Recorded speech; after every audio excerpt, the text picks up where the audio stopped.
التمرير نتاعو وقتها أداما كوني ميشيل باسولي في اتجاه وترى يبعد على موسى كيتا وترى ممتاز جدا أحمد وترى هايل الهدف نتاع أحمد وترى رائع في Bonsoir à tous, il est l'un des rares attaquants à avoir fait lever le roi Pelé un soir de février 1994 à Tunis. Que devient Ahmed Ouattara, prodige de l'Africa Sport d'Abidjan? Bienvenue dans l'entrevue d'EDF. On y va.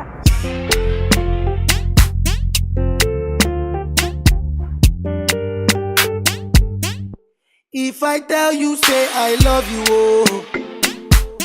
My money, my body, now your own, oh baby. Parlez-nous brièvement de votre carrière. Ma carrière, elle a très bien débuté. Hein. Elle a commencé à la SEC Mimosa, cadet, junior, senior. Et après une année passée au Sporting Club de Gagnoa. Et retour en 89-90 dans mon club de tous les jours, mon club de cœur, l'Africa Sport National. Vous faites partie des rares joueurs à avoir signé dans des clubs européens. Le manager qui était venu, il était venu voir jouer Abdoulaye Traoré. Et la SEC jouait dimanche. Et l'Africa jouait samedi contre le Sport d'Anyama. J'ai marqué 4 buts, on a gagné 4-0. Et le manager a dit, mais moi, c'est ce joueur-là, son style et tout ça qui me plaît. Le gars lui a dit, ah non, laisse tomber, il y a Abdoulaye Traoré, demain tu vas voir. Et il a vu le match d'Abdoulaye, il a vu qu'Abdoulaye était un très grand joueur, mais il a trouvé que j'étais un battant, j'avais un plus, un bon jeu de tête, et je me déplaçais bien, et j'avais une force de pénétration. Donc il a opté pour moi. Et n'avez-vous pas eu de contact dans des grands clubs européens? Mon premier club en fait c'était en Allemagne. Parce que moi j'ai fait une pige, je suis allé 6 mois en Allemagne à Unterhaching, c'était à Munich. Je suis revenu en Côte d'Ivoire et joué à l'Africa Sport National.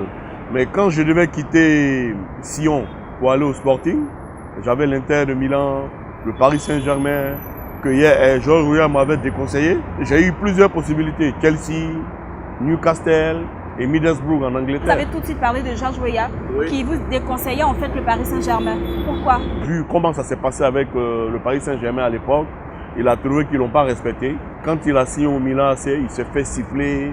Il m'a dit qu'ils étaient racistes, qu'il fallait que je réfléchisse bien, de regarder mon profil de carrière, de voir où est-ce que j'ai envie de partir. Mais il pense que pour moi, c'est le Sporting de Lisbonne. Et il n'a pas eu tort. Parce que j'ai croisé des joueurs comme Luis Figo, João Pinto Vieira, Jorge Costa, Fernando Futre, Sa Pinto. Ça m'a permis quand même Victor Baya, Alouzio. Et c'est des moments qu'on n'oublie pas. Voilà, c'est des moments inoubliables. Alors avec les éléphants de Côte d'Ivoire, ça s'est relativement bien passé. J'ai 65 sélections quand même.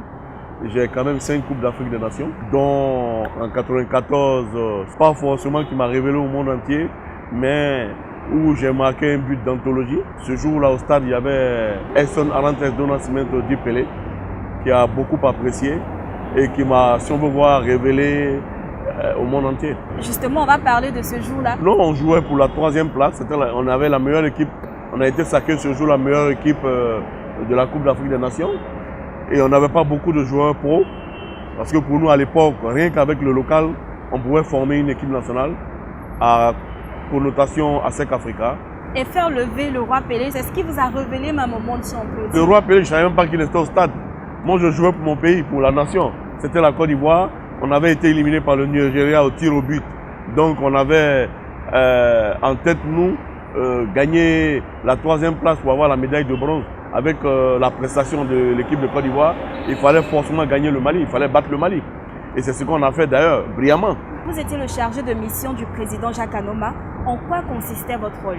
J'étais chargé de mission, secrétaire administratif, comme directeur sportif et représentant de la Fédération ivoirienne de football en France. Donc j'étais chargé d'aller chercher les joueurs ivoiriens, enfin on va dire les binationaux. Je pense que j'ai été quand même à l'origine de la venue de pas mal de joueurs à l'équipe nationale de Côte d'Ivoire. Meïté Abdoulaye, Nyawan Gérard, Faye Merckx, c'était un peu mon rôle ça quoi. Et quels étaient vos rapports avec les joueurs? J'ai eu de très bons rapports avec eux. J'étais la croix de transmission. On va dire les yeux, la bouche de M. Anoma. Alors, il nous est revenu qu'à l'époque, vous preniez l'argent pour la sélection de certains joueurs. C'est même pas possible.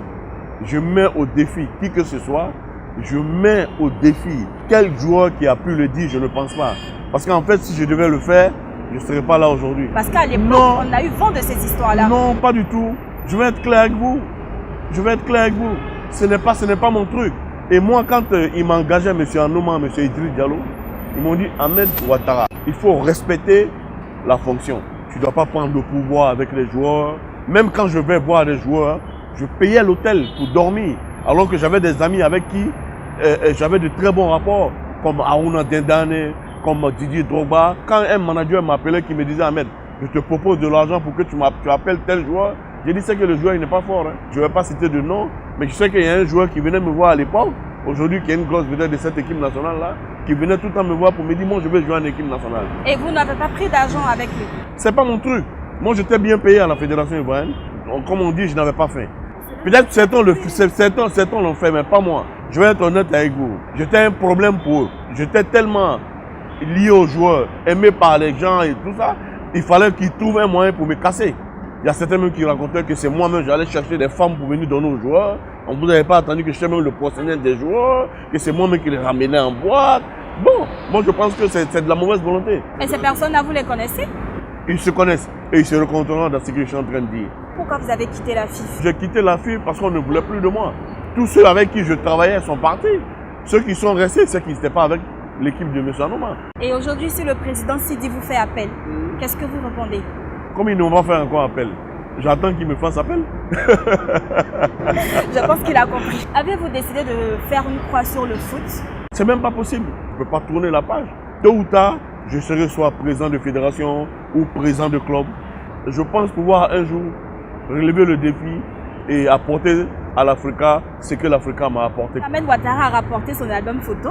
Ouais. Mon premier but d'abord, contre Salamanca, mon premier but dans la Liga espagnole. C'est important. Et mon triplé, mon premier triplé contre Badajoz en Coupe du Roi. Toujours en Espagne. Toujours en Espagne, oui. Là, je viens de marquer le troisième but. Aujourd'hui, nous avons notre ballon. Waouh. D'accord. D'accord, c'est Il n'y parti. a pas de problème.